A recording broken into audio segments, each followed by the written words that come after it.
What sets a company or any organization completely apart from the rest? Well, Arthur John Miller joins us right now with the roadmap for creating organizational excellence. The new book is called Outstanding: 47 Ways to Make Your Organization Exceptional. The book has just hit the streets. It is already zoom on Amazon. It is taking off, and it's starting to get into the bookstores, and a future bestseller to follow up on, QBQ, Question Behind the Question, which is how we first met John and how I first introduced him to you folks out there across America. And, of course, the book Flipping the Switch, the follow-up. This is, well, it's a little bit of new ground for John in the sense he's always been customer service oriented and that kind of thing, but as a corporate speaker and teacher and trainer, he knows this stuff, and he studied organizations. John, welcome back to the Dave Ramsey Show. Dave, always fun. Thanks for having me. Well, it's good to have you, man. So, Outstanding. I love the title. I'm endorsing it, of course, right here on the front cover. I made the front cover. That's not bad. And so, Outstanding. What's this all about? Well, it's all about this concept. People fire organizations. You know, normally we use the word fire, we think about organizations firing people. But in reality, what I've discovered, and I know you know it's true, people fire organizations every day. Yes. You know, we go to a restaurant and we have a decent meal but poor attitude. We don't go back. We've essentially fired that restaurant. In my area, there's 6 post offices I can go to, Dave, and I know which ones I don't want to go to. I've essentially fired that entity. People leave their churches for lots of reasons. Sometimes they've essentially voted with their feet for what's gone on at that church, let's say, so they fired that church. Corporations fire each other every day because they change suppliers. We go out there as a retail consumer and we don't get the service we want. We fire that organization. People, I've had clients tell me they fired certain airlines. They'll never fly them again. So as I thought of that concept, that people actually do fire organizations by voting with their feet and voting with their dollar, I thought, what organization can afford to be fired, especially in an economy like this? And of course, the answer is none. So we wrote a book that actually helps organizations be so outstanding that they draw the market to it instead of repelling the market. And that's what Outstanding is all about, 47 ways to be exceptional. And before you ask me why 47, let me just tell you, when I got to number 48, my brain had run dry. I was done. So everything I know is in this book about how to make an organization better. And of course, outstanding means premier, it means standing out, it means being visible, it means being excellent, being stellar. And who does not want to work for an outstanding organization? I know I do. You know, it's interesting. Excellence within an organization tends to breed excellence. Yes. You know, because, you know, I've noticed within our company, you know, we have this huge high bar with everything we're doing. And so, you know, the team really just doesn't tolerate some lame-o entering their area. And they tend to purge that person out, you know, or school them up, one of the two. And you know, they all of a sudden, you know, a bad attitude is just not welcome. And in other organizations, it ends up going just the opposite way, where a good attitude isn't welcome. Hey, don't work too hard. You'll make us all look bad. And did you find that when you were studying these outstanding companies?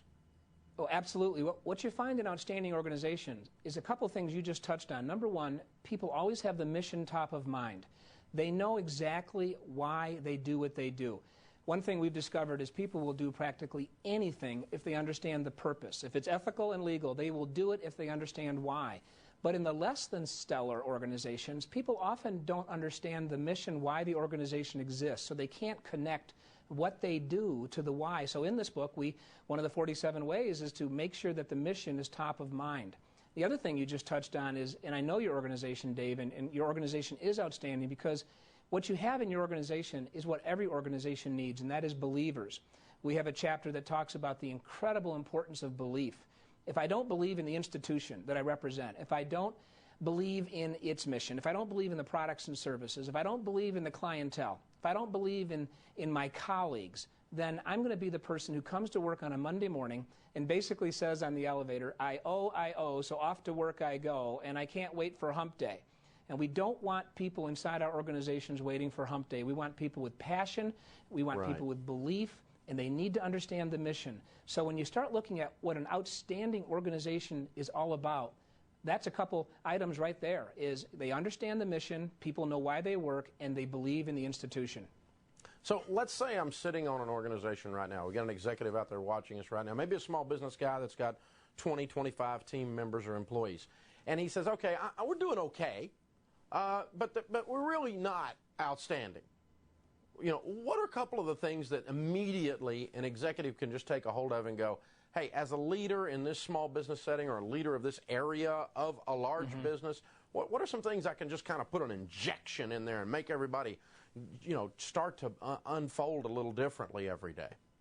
Sure. Well, in one of the chapters, we titled it Setting the Cultural Tone. We need to look at our organization and see what sort of a tone we're setting. Is it a positive, uplifting, joyful, fun place to work kind of tone, or is it a negative, backbiting, critical tone? And every manager needs to say, am I setting the right cultural tone for my organization?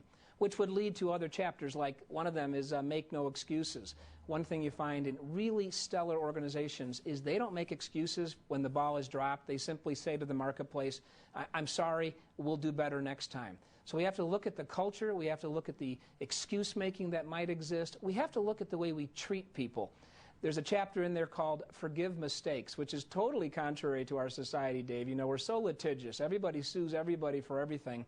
And we're actually saying in this book, when a colleague drops the ball, you know, it's better to think, there but for the grace of God go I. Forgive the mistake, let it go. There's just too much to do to hold grudges and to have passive-aggressive behavior. So for each of us reading this book, we need to look at the culture, look at our own accountability toward that culture, and we need to just make sure that we as an individual are being outstanding. Never forget, outstanding organizations are comprised of outstanding individuals. So it all comes back to me and me using these 47 ways to make the organization better today than it was yesterday so that we won't get fired by the marketplace.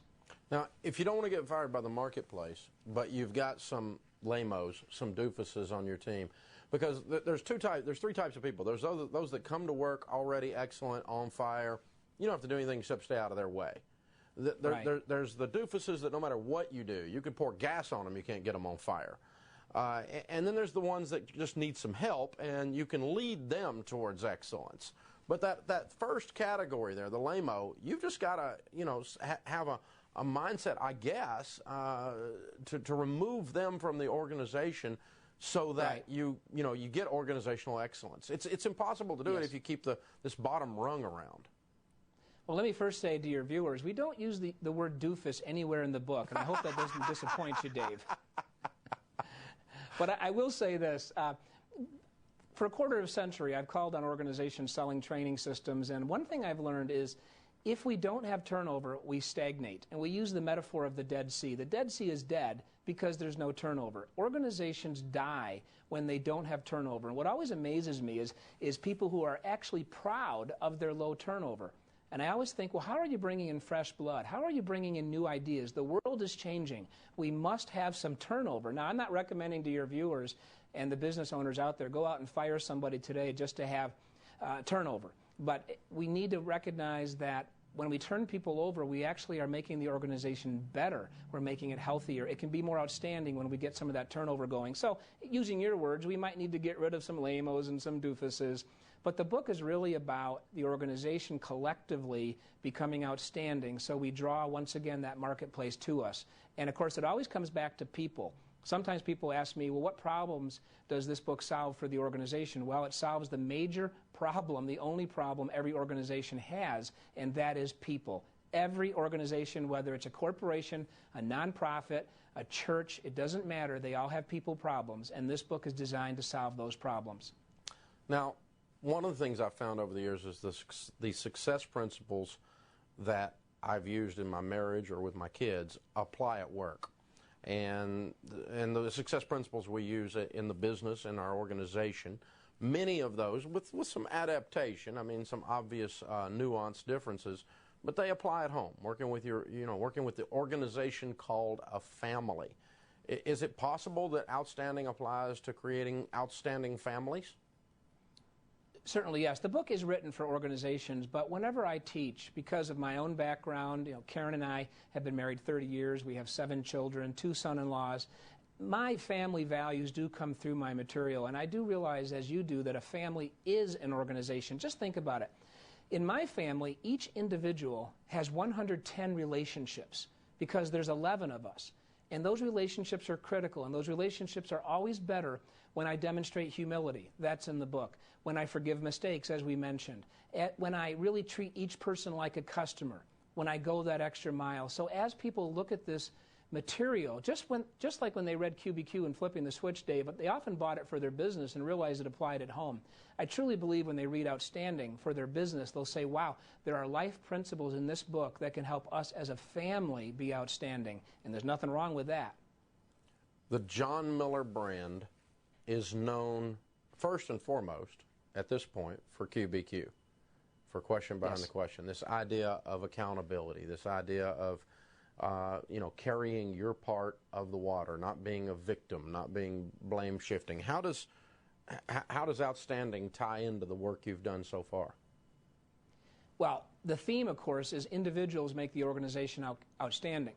But this book goes well beyond QBQ and Flipping the Switch because it's really a summary of things I've learned in the different roles I've played in my life. I play different roles just like you do and your viewers do. I'm a business owner. I'm a customer consumer. I'm a salesperson vendor to corporations, and I've also been a consultant inside organizations, walking their halls and listening.